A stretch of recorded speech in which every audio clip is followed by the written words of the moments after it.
My first question will be to Rajeshwar.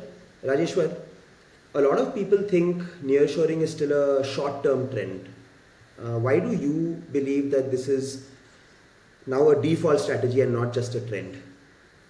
First of all, Arjun, thanks for having me to talk about this particular topic. It's something that's pretty close to us, and I'm hoping that we'll have a good, exciting conversation on this topic.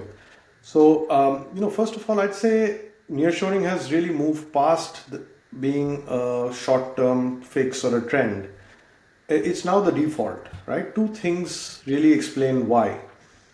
Number one, resilience. After the pandemic and the geopolitical shifts, a lot of which is still ongoing, no board really wants to be over dependent on a single region. Nearshoring gives you that plus one diversification, right? And second, talent. The US faces a projected 1.5 million tech talent gap by 2030. LATAM, by contrast, has nearly 5 million IT professionals, with Mexico alone producing 130,000 STEM graduates each year, and Colombia throwing in another 80,000 annually. But it's not just about the volume, right? LATAM talent is bilingual, it's culturally aligned, and it's in the same time zone as in the US. And the proof is visible. AstraZeneca, Ford, Citi, Oracle, they've built large footprints here. So the story isn't a trend. It's nearshoring is now embedded in the corporate operating model. Malay, I'm sure you'll have something to add to this. Sure. If you look at the last 4 or 5 years trend, uh, 5 years ago, if you went and told somebody that Colombia is a destination, right?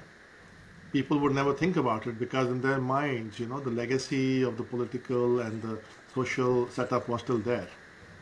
5 years ago, Costa Rica was the only location where people would be talking about contact centers and tech support kind of a setup, until unless they had their own captive centers because they had a local market or their own manufacturing. But the data itself shows a clear trend of growth of about 35 to 38% across LATAM in the last 4 years in terms of consumption. And most of these consumptions are for global companies with a large presence in the US. The second element is that, almost 70% of the US, large US enterprises have already got a footprint in LATAM or are seriously considering to build or have a partner build for them a footprint in LATAM, right? So these are very, very encouraging trends. Uh, there are various other indicators which comes from different countries in kinds of offerings and tax breaks and exemptions some of these Latin American countries are giving for the US customers or global customers to explore the talent and the capabilities within the region. We have been now working in this region for over 3.5 years, and it is a clear bullish trend. I mean, look at the expansion of the captive centers. People who started with 200, 300 people are now sitting on 1,000, 1,200 people, right?